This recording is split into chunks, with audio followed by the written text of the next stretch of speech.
imatges de com estan ja construint les galletes d'enguany en el magatzem municipal, i ahí es treballa tant les que són més grans com són les que són més xicotetes. Totes tenen el mateix espírit, fer la gran festa de Castelló.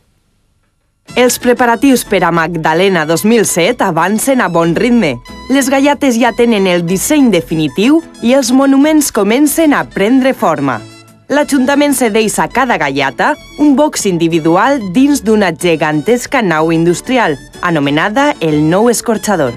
Entre el artista y, digamos, una persona más ayudante, una persona más adelantada en el tema de trabajos de la galleta, va preparando trabajo, y el viernes básicamente es cuando, digamos, se adelanta más. El montaje de madera es, digamos, el trabajo más laborioso, porque es el que más se va a ver luego. Hay que trabajarla, hay que cortarla, hay que ensamblarla en la estructura. Sembla molt de temps, les festes de Castelló entren en la seua recta final i fins